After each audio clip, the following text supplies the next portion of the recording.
কবিতাৰ শিৰোনাম চিত্ৰলেখা। কবি ভাস্কৰ নিবিড়।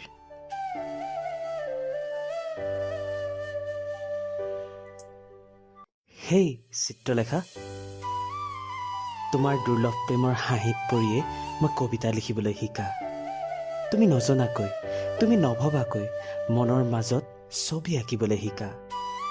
তুমি নাচাবা আইকনিক কাজল সনা চকুৰে আনলৈ, তেতিয়াই মোৰ বুকুত জ্বলি উঠে এক প্ৰচণ্ড উত্তাপিষা। কলেজ লাইব্ৰেৰীৰ কৰিডৰৰ সন্মুখত তোমাৰ কাষলৈ বুলি লাজকৈ ওচৰ চাপি যাওঁতে হাতত তুলি অনা তোমাৰ উপন্যাসৰ কিতাপবোৰ মোৰ সৈতে খুন্দা খাই মজিয়াত পৰি ৰৈ যোৱা। তোমাৰ সৈতে কিতাপবোৰ একেলগে বুটলা, সময়বোৰ পাৰ কৰিবলৈ কিমান যে আশা। আৰু তুমি ক'বা, নেদেখে নেকি চকুৰে খুন্দা মাৰি দিছে যে? আৰু মই তোমাৰ কথাবোৰ শেষ নোহোৱালৈকে চাই ৰ'ম।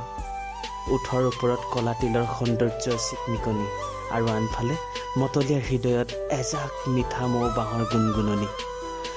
সময়বোৰ পাৰ হৈ যাব তেনেকৈ, ৰৈ যাব নোকোৱাকৈ মনৰ মাজত থকা কথাবোৰ এনেকৈ। যাবাগৈ নেকি এবাৰ মাত নলগোৱাকৈ? উভতি এবাৰ চাবা, উজাগৰি ৰাতি মই পাৰ কৰিম কেনেকৈ তোমাৰ অবিহনে।